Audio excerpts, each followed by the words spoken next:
3, 2, 1. Vamos, Señor Jesús. Gracias, Señor. Muy buenas tardes para todos, que la gracia de nuestro Señor Jesucristo esté con cada uno de ustedes. En esta tarde vengo a compartir el Evangelio. ¿Qué es el Evangelio? Son las buenas nuevas. ¿Buenas nuevas de qué? De salvación. Porque todos hemos violado la ley de Dios, porque todos somos pecadores y todos necesitamos un Salvador. Veamos que 700 años antes de que Jesucristo viniera a esta tierra, el profeta Isaías estaba escribiendo cómo iba a venir el Señor, cómo iba a venir nuestro Salvador, y también estaba escribiendo cómo iba a morir. Realmente eso pasó ¿hace cuánto? Hace más de 2000 años. Hoy por hoy se sigue proclamando ese mismo evangelio, porque no hay otro evangelio diferente sino el que se nos fue dado. ¿Por quién? Por los apóstoles, por el mismo Señor Jesucristo y por los profetas.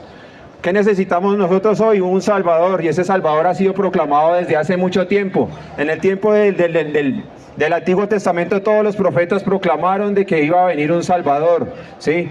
Cuando se inicia el Nuevo Testamento, que lo abre Juan el Bautista, que es el primer profeta del Nuevo Testamento y el último profeta del Antiguo Pacto, ¿cuál era su mensaje? Arrepentidos porque el reino de los cielos se ha acercado. ¿Qué nos toca a nosotros? Arrepentirnos y buscar a Dios, buscar al Dios vivo, al Dios viviente que está entre nosotros. En esta tarde vengo a compartirles el Evangelio de Mateo, el capítulo 3, donde vamos a hablar de Juan el Bautista.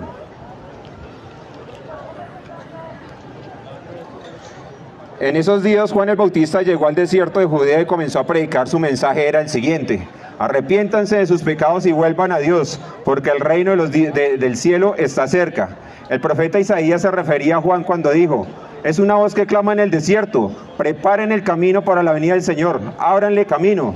Juan usaba ropa tejida con pelo rústico de camello y llevaba puesto un cinturón de cuero alrededor de la cintura. Se alimentaba con langostas y miel silvestre. Gente de Jerusalén y de toda Judea y de todo el valle del Jordán salía para escuchar a Juan y para verlo. Y cuando confesaban sus pecados, y él les bautizaba en el río Jordán.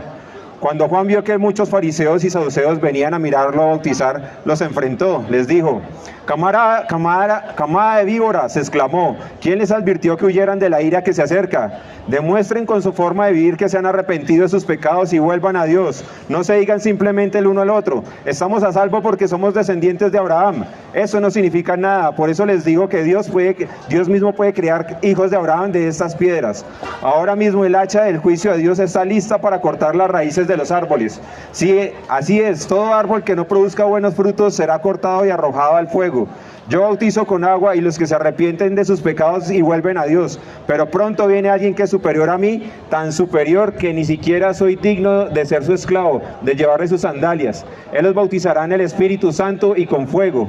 Está listo para separar el trigo de la paja con su rastrillo. Luego limpiará la zona donde se trilla y juntará el trigo en su género, pero quemará la paja en el fuego interminable. Aquí vemos el bautismo de Jesús. Dice: luego Jesús fue a Galilea al río Jordán para que Juan lo bautizara, pero Juan intentó convencerlo de que no lo hiciera. Yo soy el que necesita que tú me bautices, dijo Juan. Entonces, ¿por qué tú vienes a mí? Pero Jesús le dijo: así debe hacerse porque tenemos que cumplir con todo lo que Dios exige. Entonces Juan aceptó bautizarlo. Después del bautismo, mientras Jesús salía del agua, los cielos se abrieron y vio al Espíritu de Dios que descendía sobre él como una paloma. Una voz que salió desde el cielo y les dijo: este es mi Hijo amado, en quien me da gran gozo. Esto fue proclamado hace más de 2000 años y hoy mismo se está proclamando eso, porque el reino de los cielos se ha acercado. El reino de los cielos es el mismo Dios que vino a esta tierra a morir por cada uno de nosotros.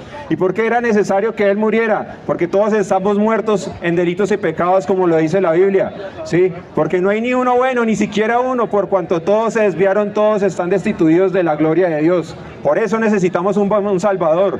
¿Por qué lo vemos así? Si nos ponemos a ver, como dice la Biblia, que está estipulado, está establecido de que el hombre muere una vez y después el juicio, ¿qué va a pasar con nosotros cuando nosotros morimos? Vamos a presentarnos frente a ese Dios santo que dice que no toma por inocente al culpable. ¿Cómo nos vería Dios en ese momento? ¿Cuál va a ser la manera que vamos a ser juzgados? Con su propia ley, con los 10 mandamientos. Si nos ponemos frente a Dios con los 10 mandamientos, ¿cómo nos vería Dios? Yo creo que todos hemos dicho mentiras, eso nos convierte en mentirosos. Si hemos robado, nos convierte en ladrones. No solamente las cosas que hacemos, sino las que pensamos. Tanto así que el Señor Jesús dijo, habrán escuchado que no cometerán adulterio, mas yo digo que cualquiera que mirara a alguien con deseo sexual ya cometió adulterio en su corazón. Entonces, si nosotros hacemos un listado de las cosas que hemos hecho en esta vida, por ejemplo, en un día si violamos la ley de Dios 5 veces, a la semana 35 veces, al mes 140 veces, al año 1600 veces, ¿cuántos años hemos violado la ley de Dios? Yo creo que ninguno se salvaría porque no hay ni uno justo. Por eso era necesario un Salvador. Presentarse a Dios con toda esa acta de decretos nos hace culpables y por lo tanto la condenación, el lago de fuego. Por eso dice la palabra que de tal manera amó Dios al mundo que envió Dios a Jesucristo para que todo aquel que en Él crea no se pierda, mas tenga vida eterna. ¿Qué quiere decir eso? Si yo cometo un delito en esta tierra, ¿qué pasa? Me busca la policía y evidentemente me llevan ante un juez. Si es por un robo de 200 millones de pesos, me van a condenar por eso. Pero si en ese momento alguien que yo no conozco paga la multa por mí, ¿qué pasa conmigo? Yo quedo en libertad. Eso fue lo que hizo Dios por nosotros hace 2000 años. En vista de que nosotros no tenemos cómo pagarle a Dios, no tenemos cómo sobornar a Dios, ¿qué hizo Dios? Dios mismo se encarnó en la persona de Jesucristo hace 2000 años. Estuvo con nosotros más de 30 años haciendo milagros sorprendentes durante toda esta tierra. Sí, pero ¿qué pasó? La misma iglesia, la misma religión de ese entonces lo condenó. ¿De qué manera? Le hicieron un juicio de eso a las 3, 4 de la mañana, cosa que en ningún lugar en el mundo habrán juzgado a esa hora. ¿Pero qué pasó? Lo llevaron a la cruz. Cuando lo colgaron en un madero, él poco antes de morir dijo, consumado es, que en pocas palabras la deuda ha sido pagada. O sea, cuando Él va a la cruz lo hace voluntariamente porque a Él no lo mataron. Él se entregó a sí mismo por amor a nosotros. Y por amor a nosotros Él les está diciendo reconcíliense con Dios, que se arrepientan de sus pecados, que vuelvan a Dios, al Creador. ¿Por qué sabemos que hay Dios?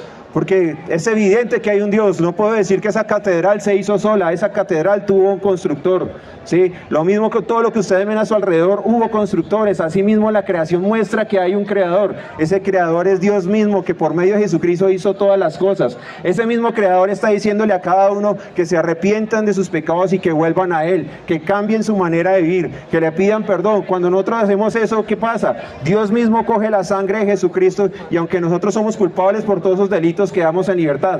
Eso fue lo que hizo Dios por nosotros para que nosotros no fuéramos al infierno. Por eso Juan el Bautista estaba predicando, arrepiéntanse cada uno, ¿sí? Para el perdón de los pecados, ¿sí? Y vuélvanse a Dios. ¿Con qué? Con un corazón, con la manera de vivir que le agrada a Dios.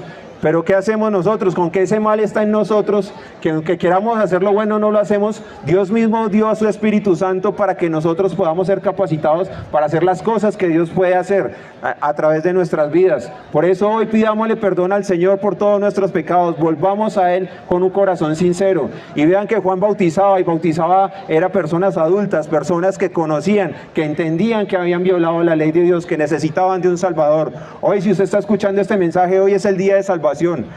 Por favor, pónganse en cuentas con Dios, bautícense para el perdón de los pecados. Eso fue lo que dijo el apóstol Pedro en el día de Pentecostés. ¿Qué dijo? Arrepiéntase cada uno para el perdón de los pecados y confíen en Jesucristo, sean bautizados en el nombre de Jesucristo y recibirán el don del Espíritu Santo. Bendiciones para todos, que la gracia de nuestro Señor Jesucristo esté con cada uno de ustedes.